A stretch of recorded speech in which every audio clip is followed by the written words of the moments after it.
See everybody out here. Helotes is an amazing place. I have lived, a lot of you may not know this, I've lived in 66 places over 7 states across this nation, grew up incredibly poor because my parents did whatever it took to keep food on the table. That's the background of which I came from. Put myself through school, got my master's in business administration, and made a life for myself built on the ethics of hard work that was instilled in me from my parents. And we're here today putting those principles at work for the city of Helotes, and have done that over the past couple of years and look forward to doing it for a few more years. And today we're going to talk about some of the fruits of those efforts for our city. Would be remiss if I didn't say that, as we've all heard, behind every good man is a great woman. And although she is not here right now, I do want to give a shout out to my wife. I would not be able to do this job if it wasn't for my wife, Susan Whitehead, who has come to every single council meeting. She is well informed. You know why? Because she wants to answer questions when people ask her. And that's really embodies what community should be about. We should be informed. We should be communicating. We should be sharing our thoughts and our ideas and information with each other. And so I just really appreciate her. Beyond her, I stand 4 more women, and they're sitting right over there at that table. My staff there, starting out with Marion Mendoza, our city administrator, who makes this engine work, let me tell you. That's right, she deserves every ounce of applause. She works tirelessly. Sometimes she's there till 10 at night. Sitting next to her is April Newby, and she's our human resources and accounts payable. Tabby Durr, keeping our books pristine, and we're going to talk about that, award-winning efforts on her behalf. And of course, Selena Perez, our city secretary, which quite honestly, without her, I don't know how any of us would get anything done. So thank you very much. I appreciate it. You know, the office of mayor is a lot about leadership. And quite honestly, it's a lot about ideas, certainly. But what makes a good leader? Some people say it's a person that does a lot of stuff, and I disagree. I have ideas, certainly, but good leadership is somebody that can bring and foster good ideas from whoever they come from, and assemble a team that can be put together, and that together we accomplish a lot. It's not about one person. Good leadership is never about one person. Good leadership is about embracing everybody so we can have a solid team. You all are business owners. You understand that you would be nowhere if you didn't have a cohesive team working together. You'll have key players for certain, but that's what we want to embrace here in our city, and what I've tried desperately hard is to build a solid team. Now, I was blessed when I came on as mayor 2 years ago to have amazing people on staff. But we press and set the bar high. We have high expectation of our employees so we can set a high standard of performance to serve the people of Helotes. And as a result, we've had some fantastic benefits that have befallen our city throughout these past 2 years. And we're going to talk about that right now. This past 2 years, we have implemented 54 strategic initiatives. I set out 2 years ago with a whole list of things that I felt needed to be changed. Some of them were major, some of them were minor, but all 54 of them are now implemented, and now we're starting to reap the benefits of it. We have restored our fiscal health to the city. We increased our reserves. They had been drained all the way down to, I believe, 2.4 months, and now we're near 8 months worth of reserves. We were able to reduce our property taxes by 8%. We've enhanced our park with playground, with restrooms, which should be open in about a week. No, a little bit. We're finished. They're there. They're built. They're tied in. We got a few finishing touches on that, but fence and water fountains and some enhancements, both to our main fitness park as well as the park behind City Hall. We've added officers for increased safety. We've established a plan for Helotes to be debt-free in 12 years. Can you imagine that? Debt-free in 12 years for municipality. That is our plan right now, and we're enacting that. Restored relationships with businesses and organizations. This is huge. As you well know, as a business, you can't survive if you don't have good relationships with your clients or your suppliers or the general public. And so we've worked very hard to establish relationships with people like HEB. A Helotes Festival Association, O'Connor High School. We've actually had, last year we had an internship that we started. We have a second intern this year, and just kind of establishing that relationship and working relationship and get people involved. My son tells me last night, he's 17 and a junior, he said, "Dad, the O'Connor vote is out there. It's not talked about, but it's never really been a thing, but I think we can engage the O'Connor vote." And I said, "That's right, son. There's 18-year-olds there. They should be getting involved, and they should be looking at Helotes as their entry point to the world around them." With House of Neighborly Services, re-established a relationship with them, as well as even Los Reyes Elementary. People say, I always remember two teachers from Los Reyes said, would you ever come and speak at our school? And I said, absolutely. Why? I said, really? We've always been told no, and a hard no, because it's outside of this town limits. And that's one difference. I look at our city as a community, all right? And it's more than just who lives inside the borders, but who makes up the entire area. And beyond that, it's not just about the location of where you live, but it's creating an environment where you can invest yourself in somebody else's life to build a substantial relationship. And when you build substantial relationships, you can experience life together and not just exist near each other. And that's the difference between Helotes and some of the big cities around us. And that's what I want to really foster, is a sense of community in everything we do. So, what are we doing? I just talked about some of the people we've built up our community relationships. I've jumped the gun, as it were. But one of the things we did is we brought July 4th celebration over to Helotes Festival Grounds. Of course, we did that last year. We had about 5,000 people. Estimates this year were between 7,000 and 9,000 people spilling out into the parking lots of O'Connor and Coons Elementary. Our Christmas parade, that I added an extra D, and none of us caught that. We paraded around town with over 6,000 people coming out and cheering, and just really experienced a great time with each other. Again, I mentioned the O'Connor internship program and House of Neighborly Services and Greater Helotes Little League. I'll be throwing out the first pitch here March 25th, because we want to embrace our young ones, and my children played there in that league. They're great, even though they're outside the town limits, they're part of our community, and that's what we want to be known for, is embracing community. Again, Los Reyes and other area schools. So in finances and accounting, we're very excited that this year, for the second year in a row, we have won the Certificate of Achievement from the GFOA. This is the highest award for excellence in accounting. I'd like to give Tabby one more round of applause for that. Financial transparency, accuracy.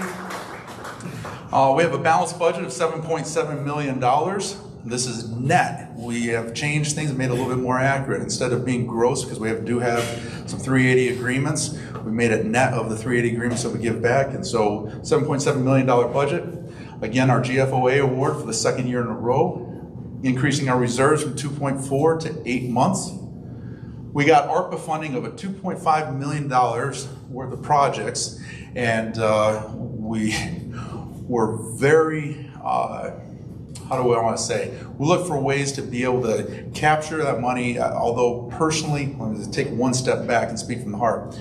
Nationally, I don't know as if ARPA money was something that was a wise expenditure of funds, but if it's out there, there's nothing we can do to prevent it. I know we would be better stewards of that money than it going to some other municipality. So we're going to use whatever's out there, and we utilize it to get some extra police vehicles, some projects, the playground equipment, put it to use so that we can use the money that we have in our regular budget for continued needs of the community.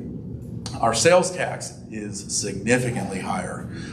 We never, which I'll show you in a future slide here, but essentially we'll see from the day we took office 2 years ago, we're roughly double in our sales tax, which means sales are twice as high as a city in general. And we're managing the pay down of city debt.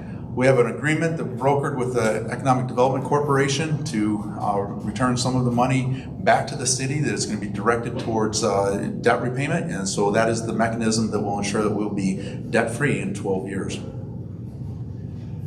There's our sales and use tax. As you can see, took office right about there, and you can see how fast our sales and use tax has grown over the past 2 years. Some of this is dedicated to street maintenance as well as the Economic Development Corporation. All boats rise with the tide. There's our monthly sales and use tax, and as you can see, May of 2021 was the first month we ever broke $700,000. And we continued, as you can see, each year went from 5.8 million to 8 million to 14.6 million, and we have a great start for this year already. So that's when you do things right and you create an environment and a friendly environment to do business and restore relationships, all of a sudden you create an environment where people want to come to your city, people want to spend their money, and people want to build their businesses. And that's why you're here. And we appreciate you doing business in Helotes. Property taxes. We cut property taxes by 8%. There's our rate there, 0.31, and there's about 17 decimal points to go after that, I'm sure. But essentially, our tax rate is decreasing, and of course, people's property values have gone up drastically, and that's one of the drivers that allowed us to be able to return money back to the citizens, at least as a percentage of what they're paying in property tax. And then as a percentage of overall, we're about 43%, which continues that downward trend. This means we're taking the burden off of the homeowner, and a larger percentage of it is resting on the sales tax coming from the successful businesses in the area, etc. We don't want to tax people to death. They're just those that purchase, they pay their sales and use tax, and a greater percentage of going to that as we continue to develop our businesses. City development. Our market days operating at 100% of capacity. We have roughly 200 vendors are out there each and every month, the first Saturday of each month. Samantha is doing a fantastic job organizing our events, and shout out to her for her and Public Works support for getting out there at 4 in the morning and getting power run to all these tents set up for market days. We do have a tech stop project, as everybody's aware. Bandera Road's a mess. I get blamed every once in a while that why don't you hurry up with that project? I said, well, it's not my project. It's tech stop. There's not a lot can be done. But one thing, it was just it was scheduled to finish in summer of 2024. Good Lord. We are taking some businesses that have been taking some hits and reduced sales because people maybe they're not feeling like stopping and eating or stopping and shopping when they got to deal with the traffic. And that pain is real. We've lost a few businesses that have closed, but due to the great works of EDC and our business development team, we have people coming into those empty spots. But I did call up the chief engineer for the project and explain to him the situation, that it's not that we want everything to be done overnight, but how about you put 2 or 3 crews to work at overnight? If we have to shut down a lane more often so we can expedite this project, let's see what we can do. And he committed to talking with the contractor. And Chief, you were on that meeting, and I got your email. Since that conversation, they did talk with the contractors, and they're rescheduling, and I guess double dosing on some night crews, and now they're scheduled to be finished in December of this year. So we're going to continue to press that and hopefully move that schedule up even further, but we've moved that project up by 6 months because we're working with people even though that project isn't in our jurisdiction. We are streamlining the permit process. We've created annual permits for some of for example, if you think Helotes Festival Association or even O'Connor High School having an annual permit, make it easier for them to be able to have events.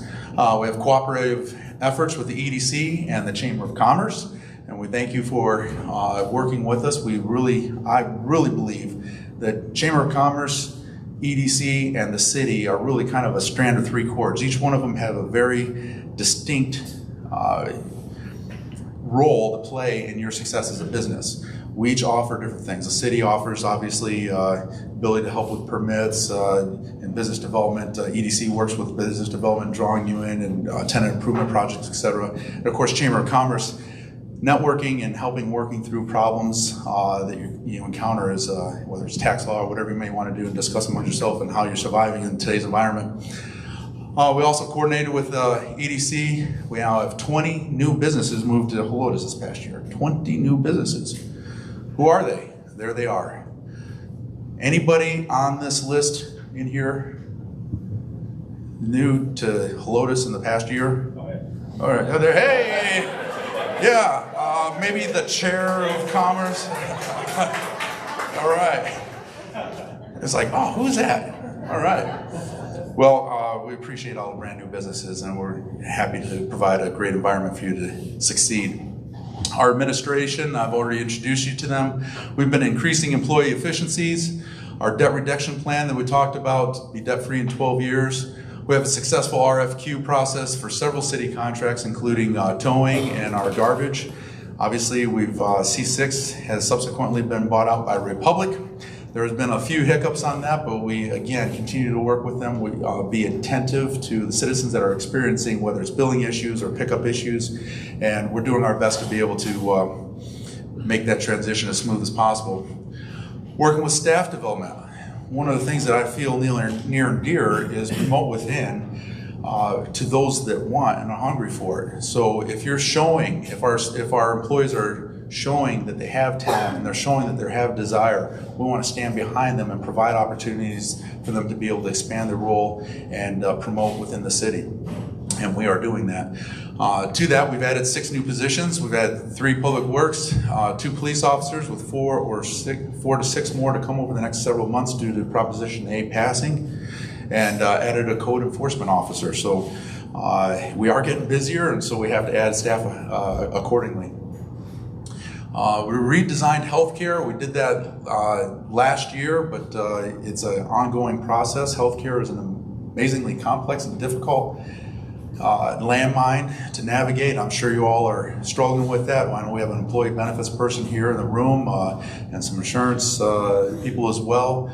But we went with a subscription service. I want to really kind of toss that idea out to you that there is a way to be able to handle healthcare in a less expensive manner. And if you want to talk about this more, I'm happy to share with you privately some of our successes in that realm. Hopefully, maybe help you in that area as well too.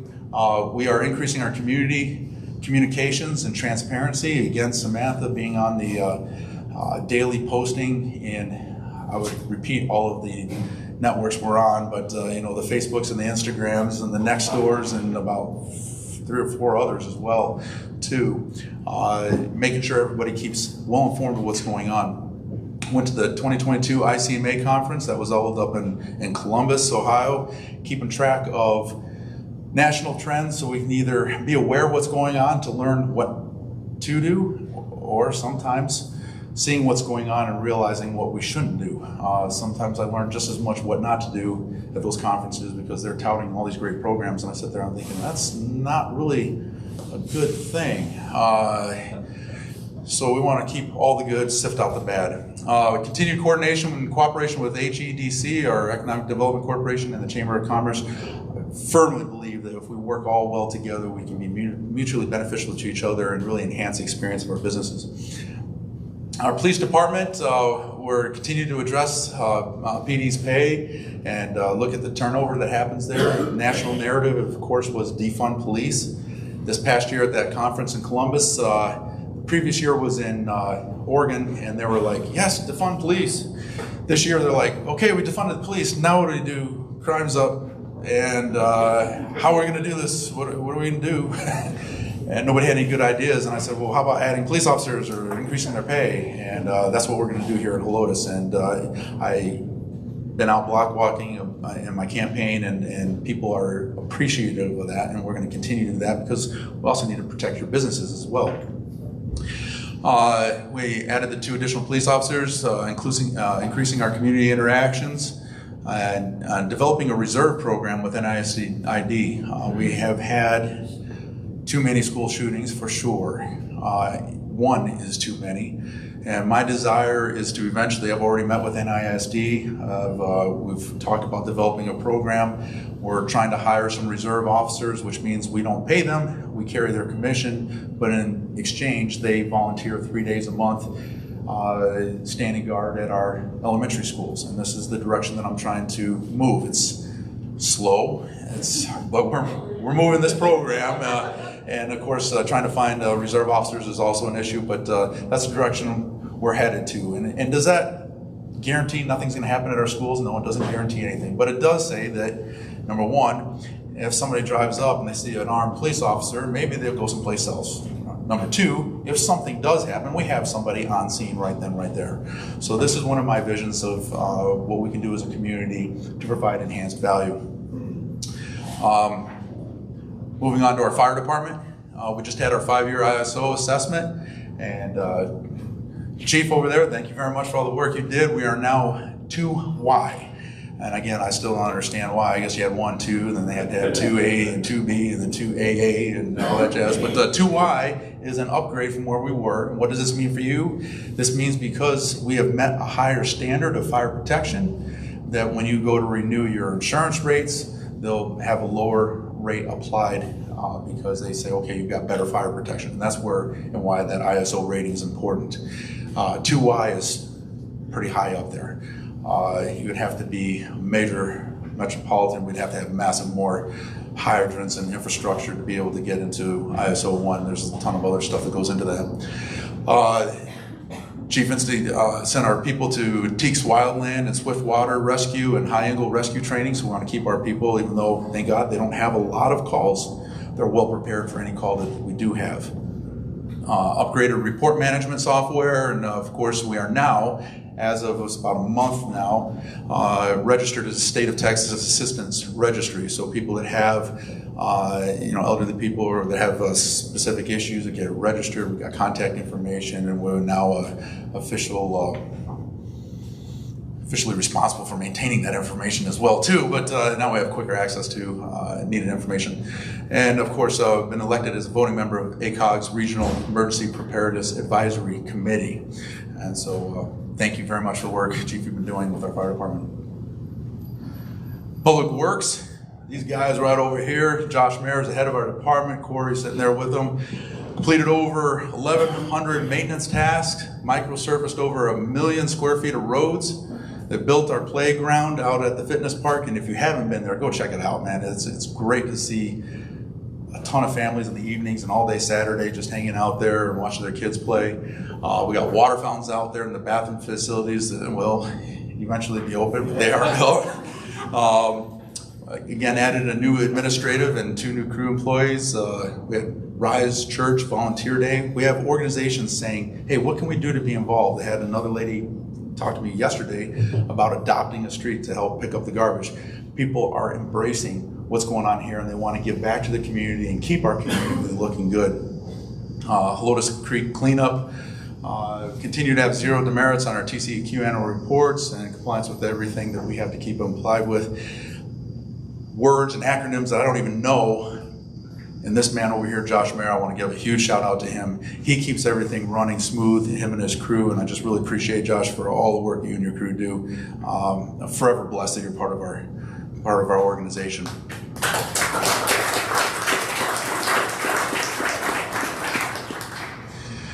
Dispatch.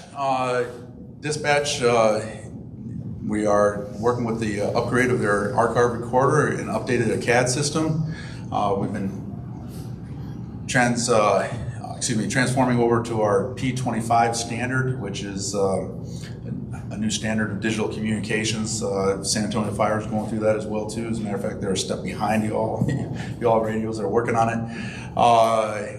Got a $350,000 grant from Bexar County because I went out there and shook the trees, and it's a long story. Bottom line, we get $350,000 out of the deal, but we're looking for long-term. That was one of the holes that I felt the city of Helotes had 2 years ago, was a gap. It was a financial loss in the dispatch services. Dispatch is a fantastic group of people over there. They do a great job, but it was very expensive to us on a per-call basis. And so we needed to plug that hole. This year I plugged that hole with a grant that I got out of ARPA money from Bexar County. I'm looking for long-term solutions to that, to be able to utilize our excess capacity and service maybe a greater part of Bexar County that is already, they're way over capacity. And to me it makes sense, and one of our county commissioners fully agrees, so we're working on long-term solutions, and hopefully we'll have an update for you on that next year. Developing a CTO and training programs, upgrading our dispatch consoles with Symphony radio consoles. So this means all the equipment to be able to communicate with Bear County and process the calls. We're in the process of, actually we have the PO out for it. We're just waiting for delivery and then install. Will be coming up here shortly, and we'll be switching systems here, flipping one off and flipping the other one on here in the upcoming months. And of course, Bear Metro grants for some equipment needed in that department. Municipal court, we have the Municipal Courts Education Center recognition. We're award-winning court for the DWI education and improved traffic safety. Perhaps some of you have noticed we put the crashed up car in the middle of our complex to remind people what happens when you crash at certain speeds, the kind of dangers that you encounter, and encourage people to not drive drunk. And did such a good job with it that they won an award for it. They completed and passed all our TCIC and CHIS and TLETS audit, and improved citizen access to find case information and case resolution and payments. This is all part of what we're doing to be more proactive, to interact with the citizens and make it easier. When you come to City Hall, we don't want you to have to sit there in line and read through a ton of different things and try to figure out what you need. We want to make it easier to access the information you need. So your experience with City Hall will be a quicker, friendlier experience. And of course, we implemented the warrant resolution initiative. When you don't pay your speeding ticket, there's a warrant that's issued out for your arrest, and then we have to go out there and break your kneecaps to get your money. Maybe, no. But we're doing a better job of collecting money that has been owed us from a lot of people over the years, and that money gets thrown back into general funds to be able to use where we need it. We're building a community through engagement. Again, I talked about what I feel community is about. Engaging with one another, investing your life into another. People ask me, how in the world? I work 70 hours a week at the fire department. I do 30 plus hours a week with mayor stuff. I also try to hold my insurance company together about 10 hours a week. So I'm running about 110, 115 hours a week for the past 2 years. People ask me, why do you do that? That's because I believe in the town, I believe in the people. And if I have to invest my life and take that time as seed to invest in a relationship, that's why I block walk, that's why I go door to door, because I want to look at somebody in the eye and build that relationship so that their experience with City will be a more meaningful experience. And that when I walk down the road, I can feel happy and proud. Whether I get elected or not elected, I'll know I've done everything I can to build strong, meaningful relationships, and that's just who I am. I talked about how I went to Columbus this year and Portland the year before. And in Portland, I came back with this quote, and I talked about it last year, and it bears repeating. It says, "Nothing will kill a great employee faster than watching you tolerate a bad one." It's a great management maxim. Take it back and utilize it. I wholeheartedly believe it, and unfortunately at times it has come to actually, you have to deal with a bad employee and you have to move through that process. But you don't want your people being dragged down because you tolerate somebody in their bad actions. But as a city, what happens if you change that focus? Nothing will kill a great citizen faster than you watching you tolerate a bad one. This is why I believe in setting the standard high for our citizens. Set the standard high for your family. Set the standard high for yourself. Lead by example. If I can lead my family by example, my family can lead my neighborhood by example, our neighborhood can lead our city by example, and our city can lead a nation by example. So when we start building up our savings, when we start cutting property taxes, this is all leading by example and making an example to Bear County, to San Antonio, to the state of Texas, to the United States for that matter. But one thing people ask me, what's your homeless policy? I says, quite simple, we don't allow it. You mean you're not gonna build a homeless center? No, if we build a homeless center, then we'll have homeless. And it's not that I don't have a heart for homeless. As I told you when I started this, I grew up extremely poor. I stood in the cheese lines with my mom. I got bread with my mom. I have a heart for people that are on hard times, but there's also a differentiation between somebody that's on hard times because, like my dad broke his leg in 7 places and couldn't work for 2 years, even though we didn't get any of the workers' comp insurance out of it. We still managed to find a way to be able to do part-time jobs, cleaning bathrooms, whatever it was. There's a difference between that and somebody who chooses to be homeless because they think it's fun. We're going to go camp under the bridge at I-10, and I run into those people, and my job is in the fire department, and so I know the difference between the two. Those that need it, we need to address those needs, but we also need to figure out what happened in that situation. And this, when I talked with House of Neighborly Services, I spoke at their conference last year, I said throwing money at a problem is one thing, but we shouldn't be celebrating that we gave 10,000 pounds of food and now we gave 15,000 pounds of food. What we should be celebrating is that we had 100 families, now we had 60, now we have 30, now we have 10. Hey, we only have one family that came out. That's success. So let's re-engineer the way we look at things and not celebrate how our program has expanded, but let's look at what are we doing to solve the problem so that we don't need the program in the first place. And that's what I want to work with our community organizations. That's what I want to work with as a city. That's what I do when I speak, when I go talk with our county commissioners and other city and state leaders, is I want to create that environment of taking a look at a different angle. And I want to encourage you, you may not think that there's anything you can do as a business, but there is things you can do as a business. And it starts with your personal relationships with your employees, with your friends, with your customers, and with your family, to set the standard high of how you're going to live as a person and how you're going to inspire other people to live.